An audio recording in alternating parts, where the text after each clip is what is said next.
take a plane to another plane, to another plane, to another plane, bumping Baka not nice while I'm trapping in the rain. We are officially recording. So this, I think, is episode 12 or 13 now of Ezza Trips Balls. My pleasure to introduce somebody that I've been in contact with for quite a long time now over the years. And he himself is now doing a podcast as well. And one of the people who inspired me to hop in the game, so to speak, when I saw him doing it, it's my man, Keenan Culler of Hollywood Week podcast. How's it going, man? Oh, it's going so good, man. Thank you so much for having me on the show. It's an honor. It's a privilege. This is actually special because me and you have never really spoken, outside of texting or just through social media and stuff. So this is cool. It's kind of a nice, it's an interesting way to talk for the first time. I like it. Yeah, it's awesome. This podcast or podcasting in general, provides opportunities to sort of shoot the shit and chop it up with people that you don't necessarily get a chance to, whether it's people in my own life that I don't see as often, or people that I've met on the internet that I would never otherwise really have a long verbal conversation with. Like you said, it'd be always text or social media commenting and liking or whatever.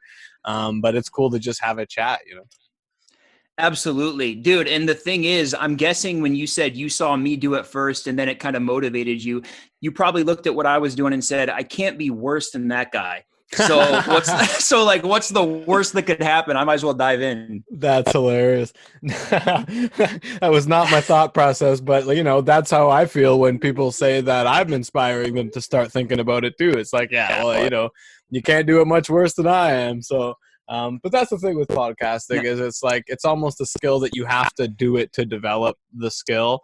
And a lot of people don't get good until they're a few episodes deep. It takes putting yourself out there and making yourself do it before you sort of fine tune making a good podcast, Absolutely. And the thing is, I feel like with podcasting, especially, it's one of those things where you just have to do it. There's so many, me and my brother talk, we have our own thing going on. We talked for so long about doing it and we kept coming up with okay, the timing's not right. We don't really know. And it's at some point you just have to say, let's just do it and we'll get better as we go and see what happens, Yeah, absolutely. I went through the same process. I talked about it for so long. And finally, once you start doing it, you realize it's not hard, it's just sort of getting over that initial hump of not wanting to put out something that you're not proud of or whatever, and not wanting to sort of have those training wheels episodes, so to speak, out there.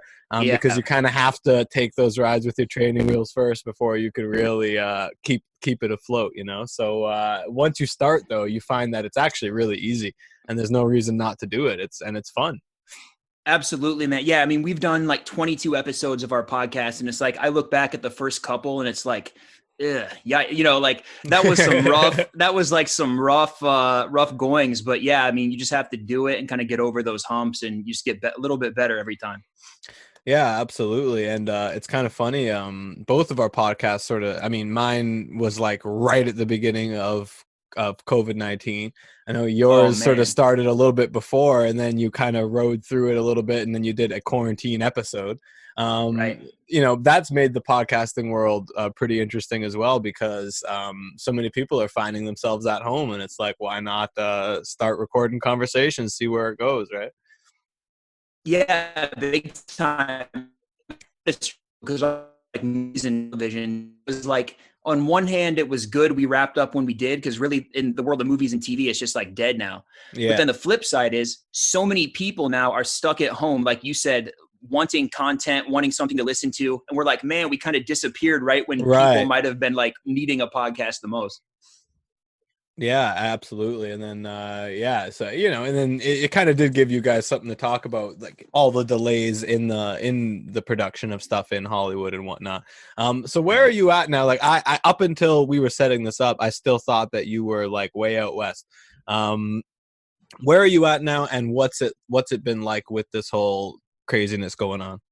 Now, before I answer that question, I do want to point out I'm in my daughter's room, my 3-year-old daughter. I don't want people Oh out there shit! thinking I'm like a pedophile or I something didn't with even these like, notice. I didn't even notice yeah, that. I have these like Disney princess dolls in the back. People are going to be like, what is going on with this guy? Who's this weirdo? Yeah.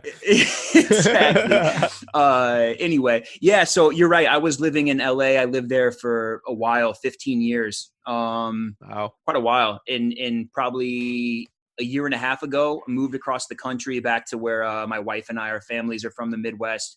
So I'm currently in Indiana, which is as far removed from LA as you could possibly imagine. It's a totally different world, but it's I cool.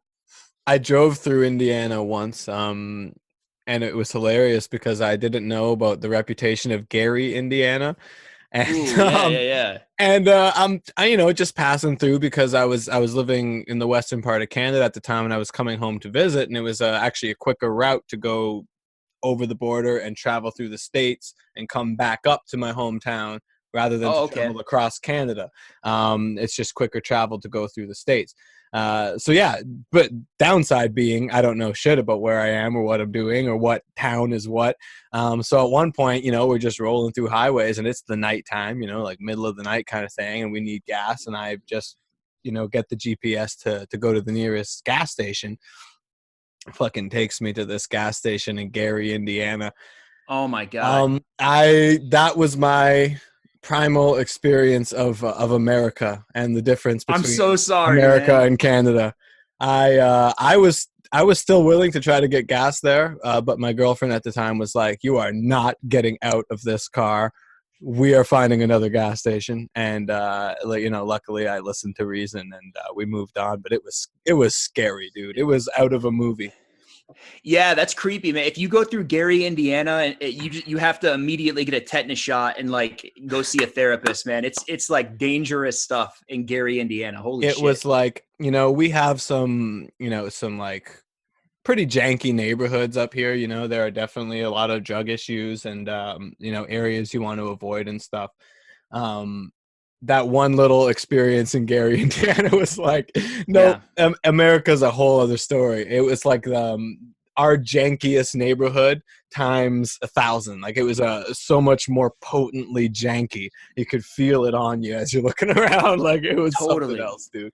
Dude, Yeah. there are places like that. I mean, that's what's why I don't have a lot of experience with Canada, but like here, it's just wild how there's so much. I mean, you could be, especially in LA, like in California in general, you can be in like the nicest, most like pristine, beautiful neighborhoods. And then you drive 10 minutes and you're in like a Gary, Indiana, where it's like, you know, what is going on? It's crazy that the difference Right. in you know, wealth Yeah. and just all that stuff. I imagine like most of Indiana is probably not like Gary, Indiana, right? Like nothing No. else looked like that when I was passing through, you know, and then all of a sudden I'm just in this like I said, it was like a movie. I couldn't even believe it was real. Yeah, I'm glad you made it out alive, man. That's terrifying. I Scary. might not have. You know, had I been with like the boys or something, I probably wouldn't have. But luckily, I was with a female who was being smarter about the Good. situation. Yeah. She kept you in check. Good. Yeah, no, in that case, she definitely had to. But yeah, man, no, I'm glad to hear you're doing well. So I imagine that you spending such a huge amount of time in LA is obviously a big part of the influence of you doing the podcast you're doing. Yeah, absolutely, man. I actually moved to LA when I was 17 to try to do the acting thing, just like millions and millions of people do. And it was cool. I had a little bit of success, but never enough to where it was like something where I could see myself doing that for like a living. It was just kind of Right. a fun, it's like a fun thing that I did when I was young. But as I got older, it started becoming more and more like, well, you got to get serious now, you know, Yeah. as far as just what you're going to do for a job. So, yeah, it was cool, man. And that definitely, I've always been into movies, but obviously being in LA, that's like the epicenter of everything going on with that world. So yeah, it really just kind of furthered my investment in that stuff. Yeah, no, absolutely. You know, it's always been that's a bucket list trip for me. You know, to go to LA, to go to Hollywood. Um, you know, I've mentioned to you in our little conversations, I'm a huge Tarantino fan, and Once Upon a Time in Hollywood really painted that like old school quintessential 70s Hollywood picture. And I'm like, Yeah. now I want to go there even more, man, because so many of those places are still around. I think most of them all are, you know? Yeah, absolutely. And it's funny because on our podcast, we were talking about, somebody asked a question, like if you could be any movie character, or like what movie character best represents you or something like that. And I picked Brad Pitt from Once Upon a Time in Hollywood. The stunt man. Because dude, everything about him in that movie, it's like, he just represents to me kind of what California is. It's like, he's an older guy. He's still doing his thing. He's just laid back. He doesn't take anything too seriously. He's just having a good time. But he also is like, it's like on one hand, he's in the industry. He's like with DiCaprio, who's like this big star, and he's like doing his thing. But on the other hand, he like lives in a trailer, and it's such a crazy difference in kind of like personalities. And that's what's great about LA. It's like there's such a mix of like, you don't know who's who and who's doing what. And it's awesome. I absolutely love that you just broke that down like that, because it took multiple viewings of that movie for me to understand the hype behind Brad Pitt's performance. I'm a huge DiCaprio fan. So when I found out he was doing a lead in a Tarantino movie after seeing him do Calvin Candy and Django, I was like, oh, this is going to be fucking amazing. Like I knew Quentin would get him back for like a lead role at some point. So, and then to me, like, Rick Dalton, fucking DiCaprio as Rick Dalton was an incredible performance, right? So my first viewing, I wasn't even so focused. Like I liked Brad Pitt in it, but I wasn't with the hype of it. And then I remember just hearing like so much hype around Brad Pitt's performance, and that being like the performance of the movie, right? I'm like, damn, like I gotta like look at that with a different kind of lens, you know? And I sort of, on multiple viewings, I sort of started to see the things that you just mentioned, you know, like he's like I don't know, he's just like a perfect character. Like, I think the thing that like spoke to a lot of people with Brad Pitt's character, it's like he kind of is the guy that so many of us like hope to be one day, where he's like, doesn't, you know, he's kind of go with the flow. He's just in a way, he's like living the dream. He's just driving around LA with the convertible. Yeah, he's got his dogs. Got his dogs. Yeah, he's just like doing his thing. I mean, the Manson family comes in and tries to kill him, and he's just like cracking jokes and high off his ass. Exactly. Yeah. And it's cool, man, because I heard so much about his performance before I saw it. So I was almost the opposite, where I was focused on Brad Pitt. Okay. And I was blown away though by what DiCaprio did, because I wasn't. Oh my God, man. Dude, DiCaprio is one of those guys that's like, he's so consistent, man. It's like whatever he's in, it's just like 10 out of 10. Knocks it out of the park. Knocks it out of the park, right? And honestly, man, like you know, I saw you guys did a Oscar predictions episode, and I've always been into predicting the Oscars and stuff like that. Like I'm kind of an award show nerd when it comes to the major award shows, and like I fucking loved Joker, right? And I obviously loved Joaquin Phoenix as Joker. I'm happy that he won that Oscar, but somewhere in me, I was like, man, I want Leonardo DiCaprio to get that Oscar for Rick Dalton, man. I knew it wasn't gonna out-hype Joaquin's Joker performance, but man, do I think that Rick Dalton performance was something special, dude. Like there were so many layers to that acting. Yeah, you just nailed it, man. It's all about layers. And that's the thing, like taking nothing away from Joaquin Phoenix, because he was insane. But it's incredible. It's almost like, and I guess Joaquin's not really a good example, but like if you look at like Heath Ledger or even a lot of the supporting actors, they're almost more like showy roles where it's kind of like a little bit one note, but it's so good you can't deny it. So like Heath Ledger in like The Dark Knight, like he killed it, but what he was doing, and in no way would I ever say it wasn't hard. Obviously he crushed it, but it's like when you look at the subtlety of like what DiCaprio did, like, right. Like in Once Upon a Time in Hollywood, it's like, that's harder to do. It's harder to like show all these different levels than just like, I'm coming in crazy. It's a mind fuck. Yeah. Big time. Yeah. So I knew that he wouldn't win because it wasn't like, Joaquin Phoenix was so like in your face, like look how awesome this is. And it was awesome, but it was just that's more of the role that I think the Academy like rewards, like kind of the like big, like showy, look how crazy this shit is.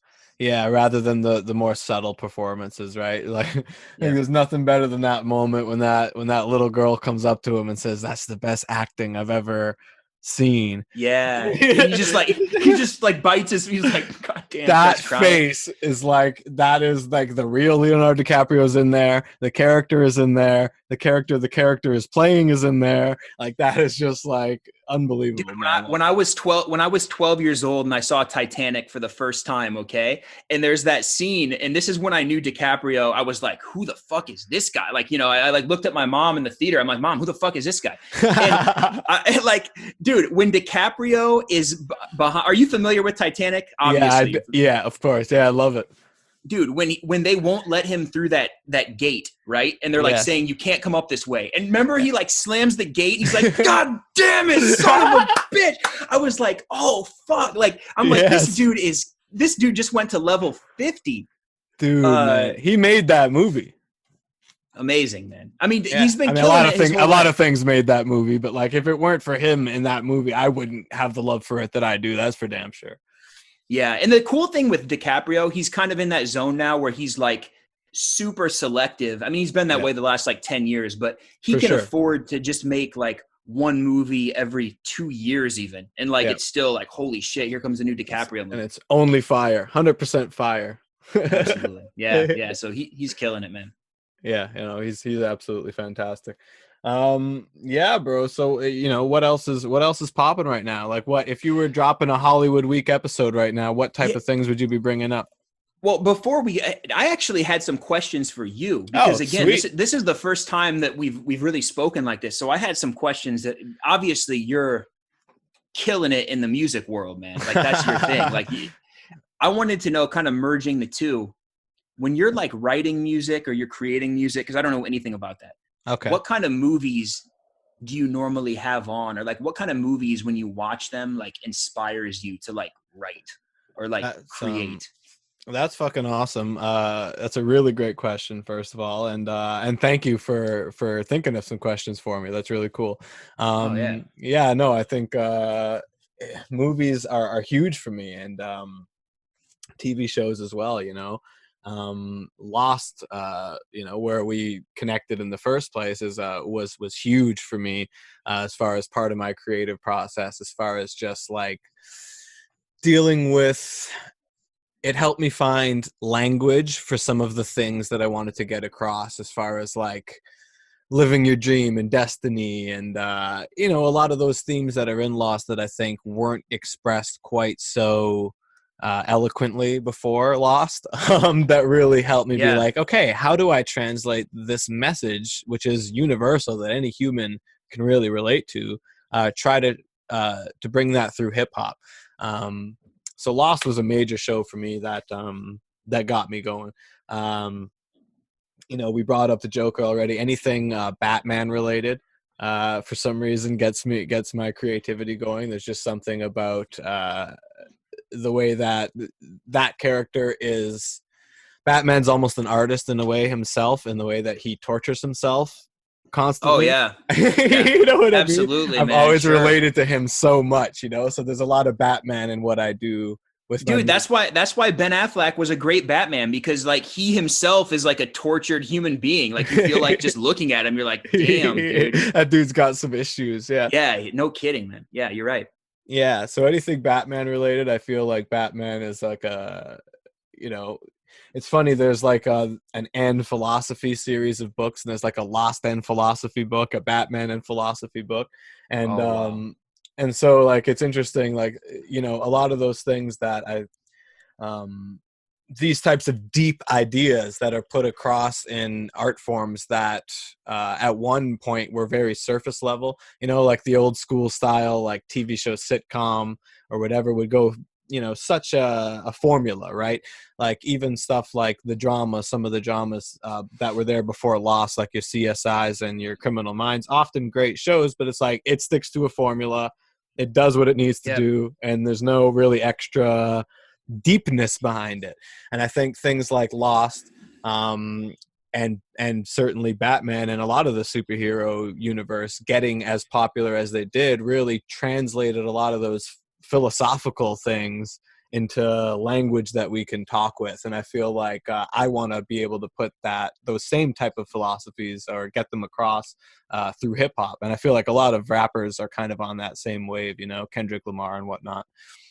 Yeah, that's awesome, man. Yeah, I totally, and I'm sure we'll talk about Lost a little bit later, but yeah, it's one of those things where I think that sometimes those things can like get the wheels turning and start like inspiring you and other people, because Lost and like so many other shows, it's like, I like things where there are no like easy answers, where it's kind of like, it just makes you think, and they don't spoon feed you the answer and tell you how to feel, how to think. It's kind of like, here's some ideas, here's some concepts, here's some like two different sides of a debate or whatever, and we're not going to tell you which one is necessarily right or wrong. Yes. And then that kind of makes you start thinking, and it might make you start thinking about other viewpoints you never would have even thought of, you know? Like, I mean, diving into Lost, like real quick, you had science versus faith, right? Like John Locke versus Jack Shepherd. And it's like, really, if you look at the outcome, like neither one of them were necessarily right. Like, exactly. Like Jack realized he was wrong, you know, and he fucked up, and he didn't know what was going on with the island. But then look at Locke, and it's like Locke was almost faithful to a fault where it got him killed. Yes, spoiler alert. Bro. But yeah, there may be some Lost spoilers in this podcast for people that haven't seen the show yet and may still want to watch it. But Jack and Locke is my favorite dichotomy, possibly next to Batman and the Joker, that I've ever seen in fiction. Absolutely, dude. It's amazing. And dude, when you think, I mean, maybe now we're going to get off on a Lost tangent a little bit, but when you think that Lost was on network television, and they were crazy. Yeah, dude, this was not on HBO. This was before Netflix. I mean, they were doing this on ABC, coming up with these ideas and concepts and not giving the audience the easy answers. It's crazy. And it's like, obviously the viewership started to decline, but I almost look at it like a good thing in a way, because as the show went on, they started getting more and more like, we're talking to our fans, or like we're talking to the people that are down for the ride. Absolutely. I think, you're hitting the nail on the head. And I think that when they struck that deal, when the viewership started declining, I guess it was mid-season 3, if I have my history correct. Things started to slow down a little bit. There was the expose episode, Stranger in a Strange Land. Somewhere around that time, they struck the deal with ABC of, we are going to season 6. And we are going to lay out our plan for however many episodes are left. And I think from that point on was the best that Lost ever was, from about halfway through season 3 up to the end of season 5. I think where what you're talking about turned into a flaw, and this is, of course, a very controversial debate amongst the Lost world, is in season 6, it was almost so fan servicey that it was like, okay, I'm getting taken out of the fantasy of the show now, you know? And I think that was kind of the fault of that last season for me, although they did have redeeming moments for sure. Yeah, it really was something where it was, I think once you see something like Game of Thrones final season, you look back and realize like, okay, Lost was not that big of a, you know what I mean? Game of Thrones did a big favor for Lost. Yeah. Because I mean, that's a whole nother, that's like a 3-hour episode on itself. But like Game of Thrones was something that was literally like undeniably awful, where nobody could defend it. Like, I can't believe it, man. I still can't believe it. It was like offensive, dude. Like, I don't even like to use very that offensive. Word, it was very offensive. Me and my brother would talk, and we'll get back to Lost, but me and my brother would talk about this. Like, imagine your job every day is you're a writer. You're a writer, dude. All you do every day is go into an office, sit with other dudes making millions or hundreds of thousands of dollars, and come up with ideas. Like, hey, wouldn't it be cool if this happened, this happened, this happened? And you're telling me that's the best? That's the best you could come up with? What, was there? I'd go as far to say I might have never been so offended in my entire life as I was by that last season. And mind you, there were some warning signs in the previous couple seasons. Correct. They took a really long break before that last season, dude. And I was like, they are going to knock this fucking thing out of the park. Long break. God, they're doing fewer episodes. It's going to be perfection. I was so excited. And every episode was worse than the last. And I just... Can I tell you something that I know you are going to love this analogy right here. This is going to speak to you. Okay. This is exact. Few people would get this. This is exactly what Game of Thrones was like. This is exactly what it was like. Do you remember back in the Eminem heyday, like his prime, right? Yes. He puts out the Eminem show. He's on top of the world. 50 Cent comes into the picture. He's still killing it. He's on Patiently Waiting. He's on all over 50 shit. He's starting bodying to it. Yeah. Do the Ja Rule thing. But then the D12 album came out, right? D12 World. Yes. And it was like, okay, like this is cool, but you could tell there was just something about it, like with Eminem. With him, You're like, like I don't want to get negative, but he sounds kind of fucked up. Like he sounds like he's kind of phoning it in. Yes. And 100%. that's how season 7 was a Game of Thrones. It wasn't terrible. It wasn't like awful. It was just like something felt fucked up where it was like, I don't know, Something's man. not right here. Yeah.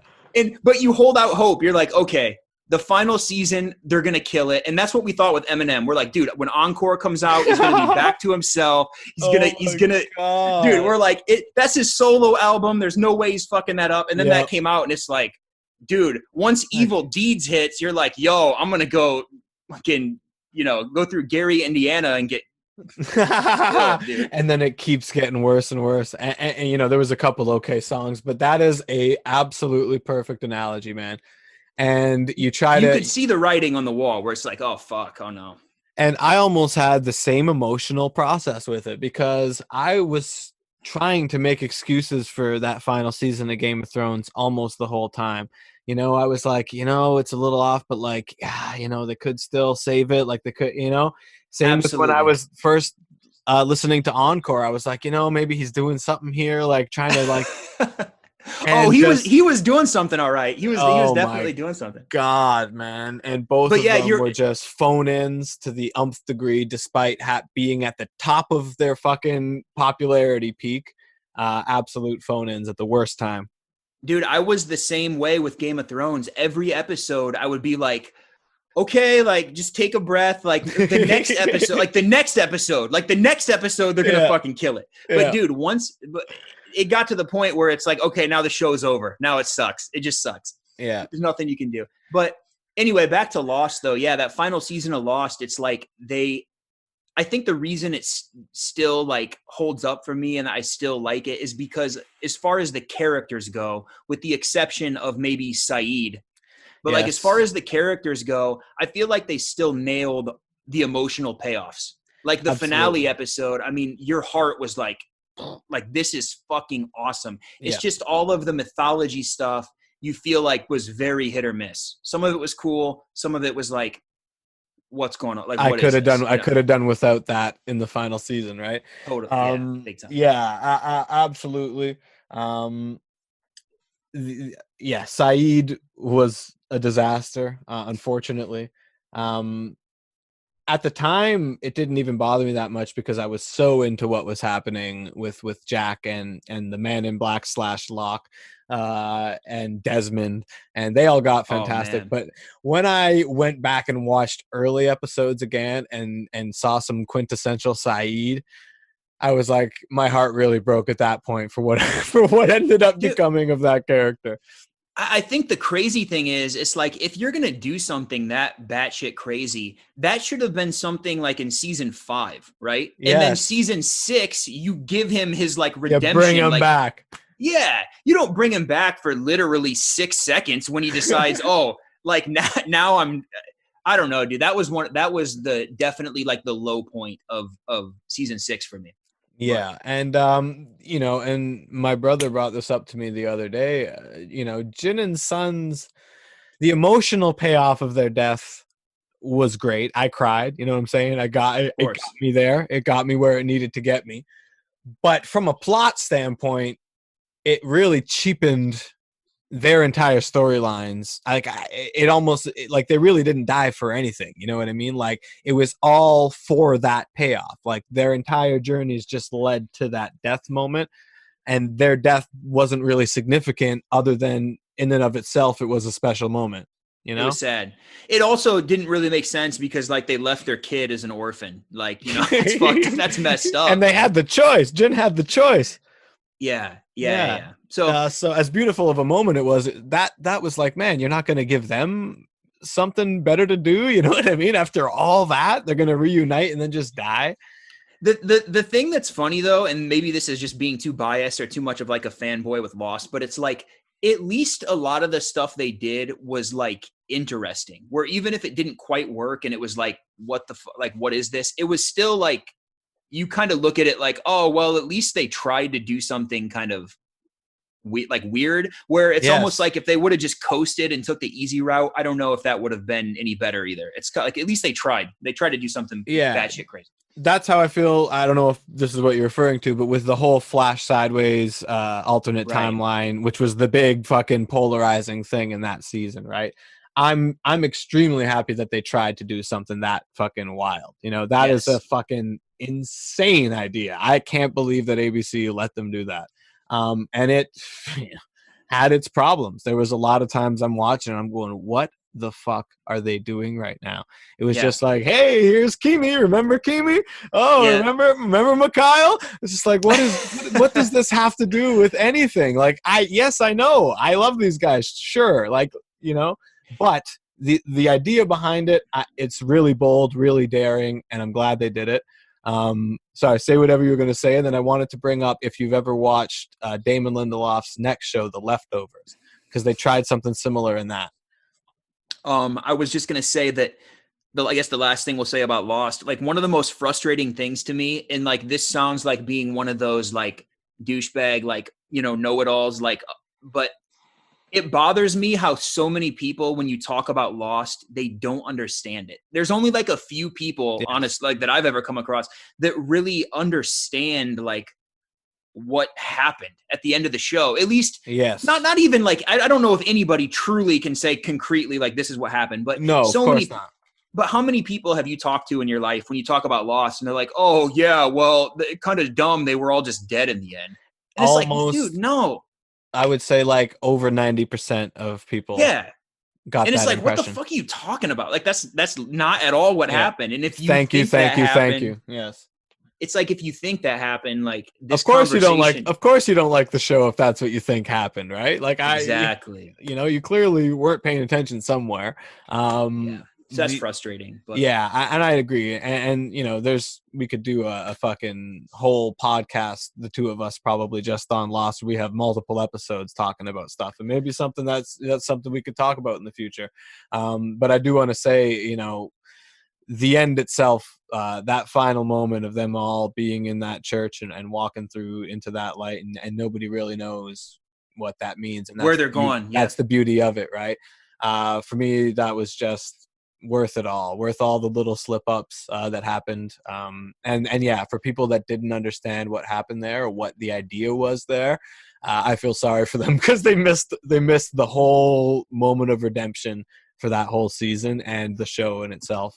It was the perfect ending. Well, yeah, 100%. Dude, the last thing I'll say, like I was never the biggest Kate fan, but man, that scene like at the end outside the church when Kate recognizes Jack. Yeah. And she sees him and he's like, I know you. And she's like, yeah, you do know me. And then he's like from the plane, right? And she's like, that's not how you know me. And it's like, fuck, dude, that was like goosebump central, dude. Like, here we go. Absolutely. That's when it started sinking in for me what was going on. And it still didn't really sink in. I think for me, it was the Ben and Locke conversation outside the church. Oh, yeah. Dude, where he's like, you know, you can stand up, right? Like, oh my God, my heart. You know what I mean? I was always a big Locke guy. But it started with that Kate scene and Evangeline Lilly's, whatever you want to say about Kate, she is a fucking incredible actress, man. And that moment right there, like, how do you act? You're dead and you're meeting up with this person that you've had this incredible life journey with, and he's dead too, but he doesn't know he's dead, and you're going to recognize that you're both dead and you know him, but you know what I mean? Like, how do you act that? And she fucking nailed it. Dude, and how awesome is it if you think about it that Jack Shephard was the final person to like submit to what was happening, right? Like it was kind of so in his character to be like the like deny until the end, and he finally just like accepted it. It was fucking awesome, dude. And that was the beauty of the Jack and Locke thing, is they were both right and they were both wrong, and they both had to accept that the other one was right in order to get their redemption. You know, crazy. Amazing, dude. And you asked me about Leftovers. Yeah. I don't know. We dropped our top 10 TV dramas ever, and I put Leftovers, I think, is number like 4. Oh, awesome. Awesome. Love that, dude. I'm going to have to listen to that top 10 for sure. Dude, Leftovers was unbelievable. I actually just watched it. I have a buddy that's also into Lost, who's been bugging me to watch Leftovers for a while. And then I haven't talked to this guy in a while, and he randomly messaged me out of nowhere like, dude, if you have not watched The Leftovers yet, like start. Yeah. And I'm like, you know what? I'm doing it. And what an incredible show. And you could tell Damon he's like, I want to retry some of these ideas that I tried to do on Lost, but being on network television sort of stopped him, you know? Dude, and here's the thing. I don't know if you agree. I thought season 1 was good, but kind of shaky, where it feels like he didn't really quite have his footing on what he wanted to do. Yes. But seasons 2 and 3, he was so in the zone. It was like, holy shit, dude. I couldn't believe it. I always tell people when I'm talking about The Leftovers, I'm like, if you like the John Locke pounding on the hatch and the light comes on. Yes. Like that kind of is The Leftovers. Like that's the feelings he's trying to get across, like every episode. Like this is what we're going for. Dude, and again, not quite on the level of Michael Giacchino's God music from Lost, but how insane is that theme from The Leftovers? Oh my God. And all the music in The Leftovers, man. Like I have so much stuff added to my Spotify from just Shazamming songs that they have that they had in that show. You know, the music when that final episode when she walks into the party and it's just this funkadelic fucking, I play that song at work almost every night now. You know what I mean? And yeah, the theme was incredible. And yeah, I totally agree. Season 1, I was like, okay, is this a cult show? Is this like I wasn't really sure what was going on. And then, season 2 and 3 was like, this is just a Damon Lindelof. Yep. Fucking, you know what I mean? Again, not to spoil too much with the show, but like the moment when I was hooked and was like, this show has taken it to the next level is when my boy Kevin Garvey Kevin Garvey is kind of similar to a Jack Shephard, where they're both like very like practical, like I don't want to believe this bullshit. But dude, when they told him he had to die, right? Yep. In season 2, and he went through with that, I was like, oh dude, this went next level for me. For me, like, that when he fucking sings that song. Oh yeah, the karaoke song, man. Oh my, homeward bound. Amazing, dude. Dude, what a fucking character moment of like exactly as you said, like just letting go, and like that was so out of character for him, but it was so in character that he had to do that. He knew that he had to do that in order to figure this. To find the solution to whatever was happening, and he was willing to do whatever he had to do, including totally letting go of who he was, you know. And really kind of a sped up version of Jack Shephard's story, but it was like similar, where it's like you have these guys who are like deny until you slowly like show them so much that they can't deny anymore. It just breaks. Yeah. It's fucking awesome, dude. It's like you just can't. It's like eventually you can't make excuses anymore about what's happening. You have to just like let go of your preconceived, notions and stuff. Yeah, that you say that, it reminds me. I assume that you've watched Breaking Bad. The that's got to be on your top 10 list, I imagine. Hopefully top 5. Dude, Breaking Bad, and I just wrapped up all 5 seasons of Better Call Saul. I just finished season 4. I'm about to start 5. What do you think, man? How incredible is that show, dude? They knocked that out of the park. Like, I didn't know what to expect when they announced that show was coming. I kind of thought it might be sort of a different style, like a spin-off, sort of sitcom-y, funny kind of show. Right. And it is basically every bit the way that I try to tell people who've watched Breaking Bad but not Better Call Saul, like it is every bit as intense as Breaking Bad.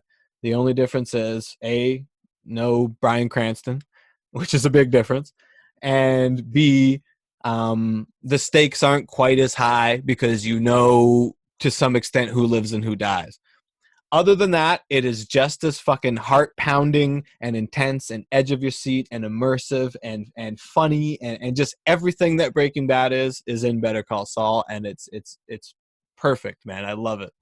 Yeah, they took the character of Saul Goodman and they basically put him on a similar journey as Walter White, really. And I mean, that's like not as extreme, but you took a guy who started off one way and you kind of show his transformation as the show goes on. And it's like in the beginning, you know, Jimmy McGill or Saul, like he already had some of those kind of like scam artist tendencies. Yes. But when you see like where he goes to, especially season 4 that you just wrapped, dude, Yep. like in season 5, when you get to season 5, you'll really see it. But like, man, he goes to some dark places where it's like, God damn, like I can't believe he's so cold or like so heartless. You know, he started off such a jovial, like, now he's kind of a dick.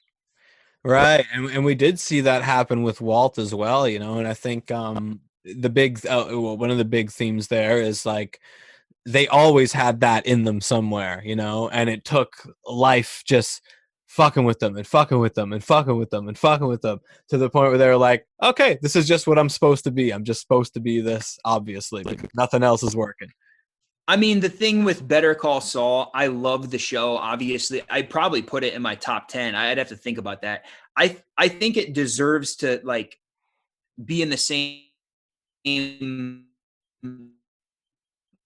I wouldn't really go as far as like some people are saying it's better than Breaking Bad. Oh, no. I don't really think I can get on that train just because, but it's definitely of the same caliber. Like as far as the writing, the attention to detail, I mean, it's crazy.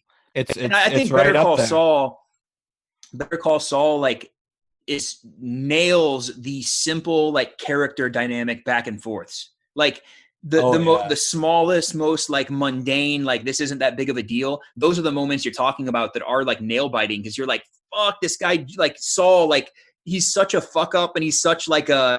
You want him to succeed, but you also don't want him to do like all these shady, fucked up things. Yeah, absolutely. It makes you question your own morals sometimes. And I'm sure the writers must be like, how did I even come up with this? Totally. Yeah. But I mean, the thing that's cool about Saul Goodman, like, I don't know if you ever feel this way. They do such a good job really throughout the show. Like everyone's kind of like Walter White, but even more so, like everyone's always shitting on him and everyone's always like telling him no, like you can't do this. You're wrong for being how you are. Like you're wrong for like having your like own way of doing things. It's always like constantly hitting like walls of authority. Like no. And it's so awesome to see him start shedding all of that and being like, fuck everyone. Like I'm going to do myself. I'm going to do me. Oh man, that's an incredible analysis. And I think that that's what we all love about both Walt and Saul. You know, is that no matter how much of a fucking asshole or really sometimes in some cases with Walt, just a downright horrible person, a murderer, whatever, we can still relate to that person because we all feel that experience of being told no and having to basically submit. And we all feel that there's some part of us that's like, no, if I just fucking went ahead, I would be able to. And we've submitted and we've backed away. And to see those characters not submit and not back away and finally just be themselves unapologetically and have it work out for them. You forgive them being an asshole and you forgive them being a murderer. And that's what's beautiful about those characters. They make you look at yourself and be like, dude, like, what about me am I seeing in this guy that I can forgive him letting a girl fucking overdose? You know what I mean? Whatever it is. Letting Todd shoot a little kid. Oh. But it's like, dude, the scene that is like the perfect encapsulation of Better Call Saul, I think it was in season 2 when he first joins that law firm and he gets his own office and he has his nice desk. And do you remember he sees that light switch on the wall and it says like, do not touch this switch or like, do not press this something. and he looks at it and he just goes up and like flips it for no reason at all. And then he just like looks around. It's like, damn, if that's not a perfect like encapsulation of what the show is, just like, fuck authority, man. Like, fuck you for telling me I can't do something. Oh man, that's so beautiful, and that's a perfect moment to bring up from that show, Ben. And the moment that from Breaking Bad that sort of made me bring that up, going back to the idea of a character who is very rigid and realistic and believes in what they see in front of them and stuff like that, and doesn't really give in to like anything beyond the physical, essentially. And there's a couple moments in Breaking Bad where they sort of hint at Walt struggling with his spirituality when he's a scientist, and yet so much happens that is unexplainable to him, that are against all odds. You know, for example, him running into Jane's father at the bar, and then him going home and crashing the planes, and you know what I mean. So many things that you can see Walt start to struggle with, like how, because he's such a smart guy and he's so scientifically minded, he tries to work out the odds that could possibly happen. And the odds are so astronomical to him that it's almost impossible to deny that a miracle occurred, right? And there's so many moments like that in Breaking Bad, right, where it sort of hints at that. And then there's the little scene, the flashback scene of him and Elliot's wife, I forget it, Gretchen, talking about what makes up the human body, and they're breaking it down into carbon and this and that, and there's a percentage unaccounted for, and they say, what about the soul and all this, right? So I think the moment in Breaking Bad where he finally lets go and acknowledges the fact that there's something there's another hand at work here, beyond the physical realm, when he's in his car in that second last episode, and the car, and you know, he's snowed in and he's gotten out of the cabin and he's fucking escaped and he dealt with the money thing, and like now all he needs to fucking do is get back there and make sure that he can execute the rest of his plan. But all he needs is for this goddamn car to start, and he's fucking snowed in and the cops are after him and the cops are showing up, and he just like looks up and he's like, just get me home and I'll do the rest. And the fucking key falls. I'm like, oh man, amazing, dude, unbelievable moment. Unbelievable. I mean, I think you nailed it, dude. I think Breaking Bad really dealt a lot too with like karma and kind of like Walt wanting to be in control of everything, and like you just said, feel like he is the end all be all, like what I say goes. But there's all these moments where it's like the universe reminds him like, no. Especially, I want to talk real quick about the entire plane crash thing with what's the girl's dad's name, or what's the girl's name who died? Jane, yeah. So a lot of people that I've talked to over the years like think that's super random. Like that was kind of cool, but like what was the point of it? It was kind of weird. We got all these little flashes of that plane crash, but like it was just kind of out of nowhere. A lot of people think that's a loose end that never got tied, and I'm like, that's thematic, you know? Yeah, dude. But here's how I look at that. It's like Walter was on this path of like selling meth and starting to really get deep into this world. And I feel like that was the universe kind of showing him in a huge way, in an over the top way. Like your actions are much bigger than you think. Like in his mind, he's trying to compartmentalize and be like, I'm not a terrible person because it's just a few crackheads here or there. It's just a few whatever here or there in the corner. That was kind of like an explosion in his face of like, no. Like everything you do like matters. God, and here's an example, man. Right?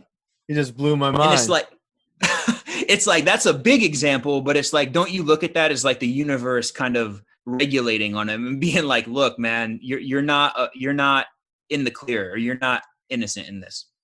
Holy fuck, man. And again, just like the fact that they're able to dedicate time in a network regulated fucking TV show. I guess AMC is, I don't know what they fall under, but I imagine there are restrictions there. The fact that they're able to get across ideas that deep over a season of episodes, with it not even being the main plot or whatever, like that is what you just expressed is such a fucking deep and fundamental idea, and it was expressed so subtly as like not even an A or B plot, not even a C plot. It was just like a little Easter egg that ended up being major to the plot, wild stuff. And then and I can't, I'm a little fuzzy on this, but if I remember right, and maybe you don't remember this, but I think in season 3, in the beginning, like when they deal with the aftermath of the plane crash and shit, isn't there some moment where like they're talking about it with Walter or somebody, and he makes a comment like, "Oh, well, didn't they give their families like $1,200?" Like he makes some comment that's like super heartless, where like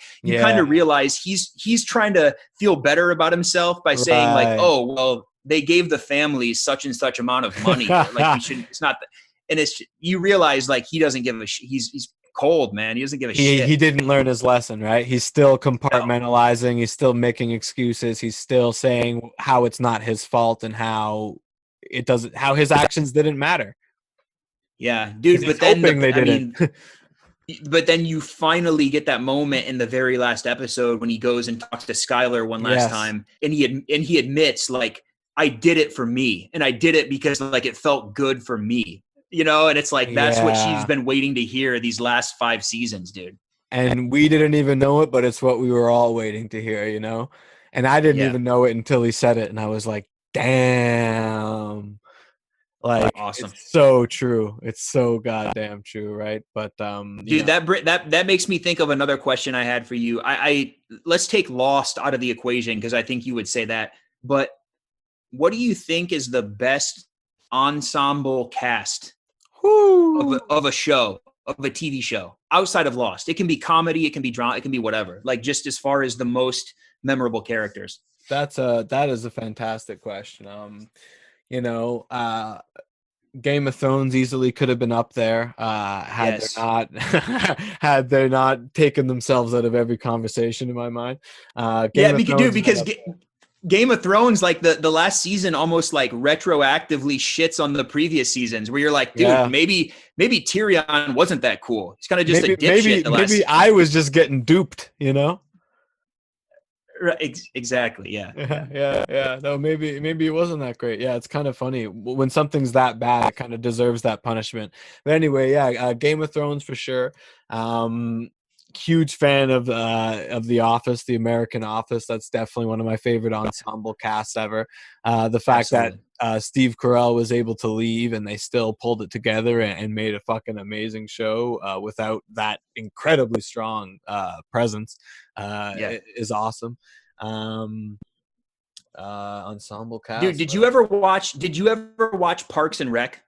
Yes, actually, you know what? I didn't see that reunion thing they just did. It was awesome. But I feel like that's That's got to a be in the cool. conversation. Oh my God, that's so understated. What a cast in that show, eh? Yeah. That should be like top 5 ensemble casts That ever, probably. that's for sure got to be up there. Absolutely. They I mean, I all went really on to have careers after that, like big careers.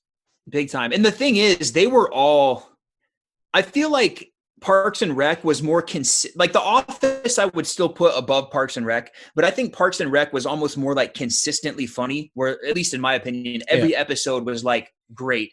The Office had a lot of like ups and downs and kind of dips, but yeah, I yeah. think Parks and Rec. It's wild how I was just gonna say it's wild how like under talked about Parks and Rec is, you know, considering it's like Yeah. essentially it's almost just a spin-off of The Office. It's like the format's pretty much identical. The sense of humor behind it is pretty much identical. Um, and it's really, really consistent. Great cast. It was good across all its seasons, and yet, yeah, you never hear it really mentioned. Yet The Office is this worldwide phenomenon, you know. Dude, you want to talk about a incredibly, like we were talking about DiCaprio, like playing kind of those hard emotions to pull off and Once Upon a Time in Hollywood. Dude, you know what character is so tough to play, I have to imagine, is Leslie Knope, from played by Amy Yeah, Poehler, yeah. because she had to constantly walk the tightrope between like being likable and like kind of charming, but also like annoying. You know what I mean? And that's not easy to Yes. do Yeah, because definitely. she was the lead, right? So she couldn't just be kind of like a Andy Bernard or like kind of a side character that was like, oh, this guy's a douchebag or this guy's a dipshit. She had to still like have the presence of like carrying the show in a way, but also be kind of like unlikable and a little annoying, but not too annoying. You know what I mean? Yeah, So it's in a like that's a different tough. different way from Michael Scott, right? Which like You know, I'd still say Steve Carell as Michael Scott's one of the best comedy performances that's ever existed. But yeah, like absolutely. her as I mean, Leslie without Knope, question. her as Leslie Knope could have easily just been turned out to be a female Michael Scott. You know, she could have essentially mimicked that performance beat for beat, and it probably would have worked for most people. But she did her own thing. It had elements of that mix of being really annoying, yet you also love seeing them on screen for some reason. Yeah. But she did it in her own way, where Leslie Knope is more relatable than Michael in a way. You almost feel more like you can put yourself in her shoes. Parks and Rec also, interestingly enough, followed like very similar trajectory as The Office, where the first season was kind of like getting their footing and like kind of weird and like trying shit out. Yeah. Yeah, and then you feel like season 2, they both just hit their groove where it's like, here we go. They both shows like added really strong like cast members like throughout the show. Like you look at The Office, obviously added Nard Dog, and added like Aaron and Karen, Gabe, Gabe, exactly. And then you look at Parks and Rec, and they added Rob Lowe and Adam Scott. You know, came in and they were awesome. So yeah. Similar trajectory and both fantastic shows, man. More people need to check out Parks and Rec for sure. Big time. Yeah, I'm gonna have to check out that reunion. Dude, it was great. I mean, considering the situation that it was like on Zoom or like whatever, it was great. I feel like the writing felt like it didn't miss a beat, and I feel like all the performances, they didn't feel rusty. They felt like they just were their characters, you know? It's super cool when you see some of these actors like fall back into old roles they haven't done in years, and it's just like riding a bike, like it's nothing, you know, just fall right back into it. Yeah. Now the one exception to that, which broke my heart, was when Jim Carrey tried to come back and play Lloyd Christmas. I knew you were gonna say that, and I could not agree more. Again, that's another 3-hour podcast. But like, man, the sequel to Dumb and Dumber. I mean, talk about not understanding what made something great to begin with. You know what I mean? Thank you. 100%. The reason Dumb and Dumber, which is one of my favorite comedies ever, it's was probably so number good. one for me. It's probably number one for me. Yeah. See if you agree with this. The reason it was so good is because Harry and Lloyd were the dipshits, but everything else in the movie felt kind of real, right? Like all the other characters, the way they responded to them, the way that it was like, who the fuck are these guys? Yeah. The sequel, the whole thing felt fake. The whole thing felt like a Saturday Night Live skit. Yeah, it was very weird. It was weird, dude. It's like, that's not what the reason the first one worked is because seeing the straight man react to the stupidity of these guys. Right. And the juxtaposition there, and like the fact that they were in these super intense situations. You know what I mean? They had this whole investigation following them, and they were duping these cops accidentally all these times, stuff like that. But like all of that stuff, it still felt like kind of real, like they were trying to make a real movie. The sequel like literally felt like an SNL skit. Like it was just like everyone's a cartoon. It was just there's like a Breaking Bad thing reference that, you know, Bob Saget? Bill Murray. That's who I love, Bill Murray. But you know what I mean? Like you say, every single moment was some sort of gag, even that wasn't Harry and Lloyd. The tone could not have been more off.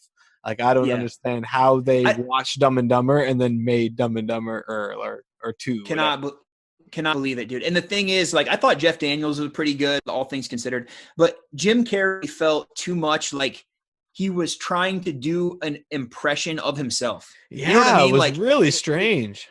It was weird, man. Like the kid who played Lloyd Christmas in the prequel actually did a better impression of Jim Carrey than Jim Carrey did, trying to do an impression of Jim Carrey, you know? I 100% agree. Dude, did you see Sonic the Hedgehog?